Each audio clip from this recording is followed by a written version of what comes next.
brothers and sisters. Kindly greet your seatmates.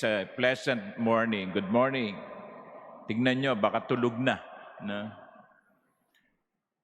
My dear brothers and sisters, in the past days, if you have been attending Mass, you will notice that most of the Gospel readings are stories of apparition.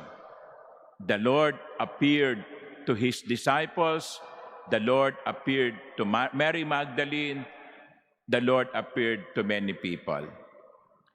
And common to these apparitions is the fact that at first, they did not recognize Him.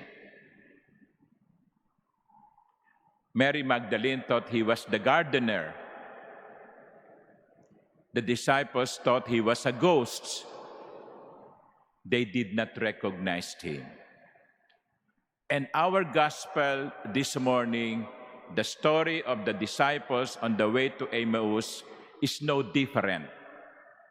While they were walking, discussing between themselves what happened in Jerusalem, a man joined in their journey. At sabi dito, hindi nila nakilala si Jesus. Their eyes were prevented from recognizing Him. Bakit kaya? Of course, ang paliwanag ng mga theologians ay yung katawan ni Jesus ay hindi na katulad ng katawan niya dati bago siya ipako sa krus at mamatay.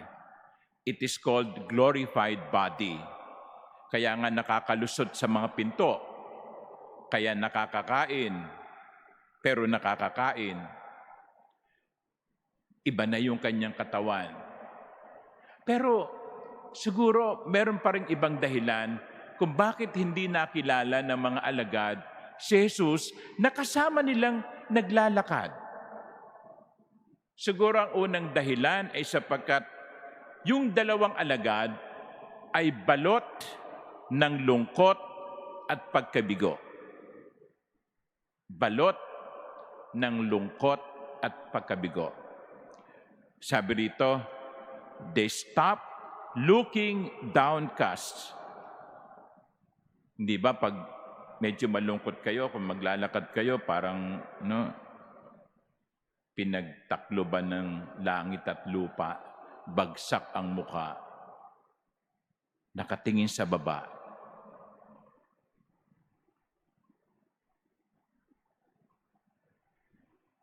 Kasi nakaramdam sila ng pagkabigo. Si Jesus na kanilang inaasahang magiging tagapagligtas nila ay patay na. At ngayon nga, ang misteryo ay muli daw na buhay. So mga minamahal kong kapatid, ito'y merong lesson sa atin. Sapagkat madalas, meron din tayong pinagdaraan ng pagsubok. Nakakaranas din tayo ng pagkibugo at kalungkutan. Katulad ba tayo ng dalawang alagad? Nakasabay na pala nating naglalakad si Jesus sa buhay, ay hindi pa natin nakikilala. When we are downtrodden, when we are disillusioned, when we are discouraged, we forget that along the way, Jesus is walking with us. Ang pangalawang posibleng dahilan ay ito, umiikot lang ang kanilang pansin sa kanilang sariling kwento. Tinitingnan ko yung haba nung kwento noong dalawang alagad habang tinanong sila ni Jesus, ay bakit? Ano bang nangyari? Halos kalahati ng ebanghelyo, yung haba ng kanilang kwento. Kinuwento nila yung kanilang naranasan. Kinuwento nila kung ano yung nangyari. Kinuwento nila yung kanilang kabiguan. May sarili silang kwento. Nakalimutan nila na bigyan ang Diyos ng pagkakataong baguhin ang kwento. My dear brothers and sisters, sometimes we are like that. We emphasize our failures. We emphasize our tragedies. Binibigyan lamang natin ng pansin yung ating mga kabiguan. Nakatutok lang ang pansin natin sa ating mga kalungkutan, sa mga bagay na hindi natin nakamit, sa mga ambisyon na hindi natin narating, sa ating mga sana. Ang dami nating sana. Sana kung ako'y ipinanganak na mayaman, di hindi sana ako ganito ngayon. Sana kung ipinanganak akong magandang lalaki o maganda, baka sikat na ako ngayon. Sana kung ako'y nabuhay lamang sa panahon ng ganito o ganoon. Sana. Kumisan, ganun ang buhay natin, ang kwento natin. Marami tayong sana. Marami tayong mga pangarap na hindi nangyari. And because of that, we feel bitter. Ang sama-sama ng loob natin. Sana kung nagkaroon lang ako ng lakas ng loob, naligawan siya nung kami mga bata pa, baka siyang aking napangasawa. Sana. Ang tagal na nun no? Hanggang ngayon ba, hindi mo pa mapakawalan? Yun kuminsan ang problema natin. Umiikot lang ang ating kwento sa mga hindi magagandang nangyari sa buhay natin. Baka magandang tignan din natin yung ating mga tagumpay. Yung mga pagkakataon na nakamit natin ang ating hinahangad. Yung mga oras na tayo ay bumangon muli sa pagkadapa. Let us not look only at our failures. Yes, we should look at our failures so that we can learn from our failures. But we should not always dwell on our failures, but rather focus also on our successes and blessings. Kasi ang buhay, hindi naman puros dilim Ang buhay hindi naman puro kabiguan. Kung magiging honest lang kayo sa buhay nyo, titingnan nyo, makikita nyo, marami din naman mga pagkakataon na kayo'y nagtagumpay. Marami din naman yung mga pagkakataon na nakamit ninyo ang inyong minimithi. That is the balanced way of looking at our lives. Not only failures, but also successes. Not only negative events, but also positive ones. Why? Because God is also rewriting your story. Huwag tayong tumulad doon sa dalawang alagad. Ang tinignan lamang nila ang kanilang kabiguan. Tuloy, hindi nila nakitang kasama pala nila ang Diyos. At ang pangatlong posibleng dahilan kung bakit hindi nila nakilala si Jesus ay ito. Sabi sa Ebanghelyo, how slow of heart to believe. How slow of heart. Ang bagal nyo. Alam nyo, meron ba kayong mga barkada? Sa barkada, meron bang isa dyan o kaibigan na yung nagtatawa na lahat, hindi pa niya nakukuha yung joke. Di ba? Minsan ako ganun Nagtatawa na sila, pero ano? Yun. Kuminsan ganun tayo, ang bagal nating pumick up. Mahina tayong makiramdam.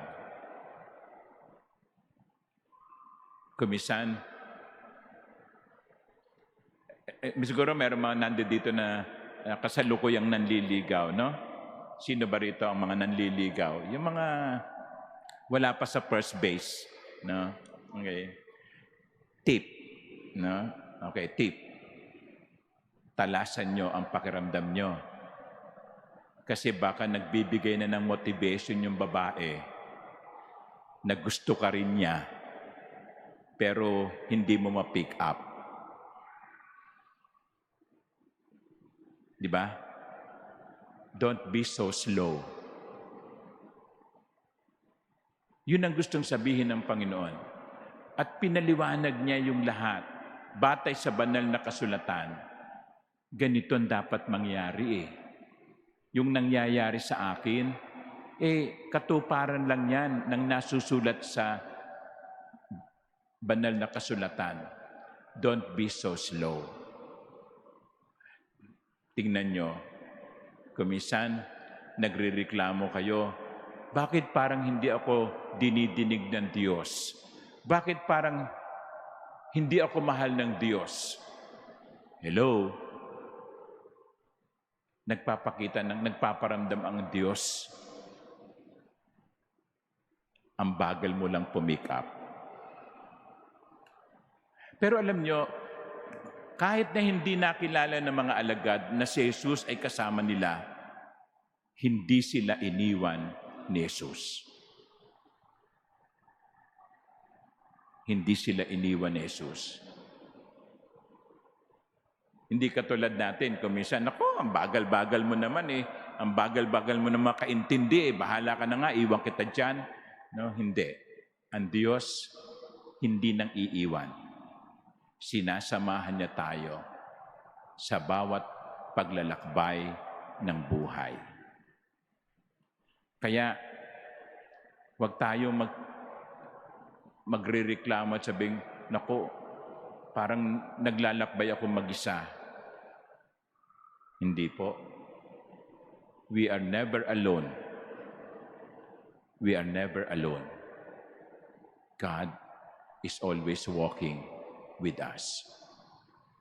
And so therefore, the question should probably then is not whether Jesus is present. Jesus is always present.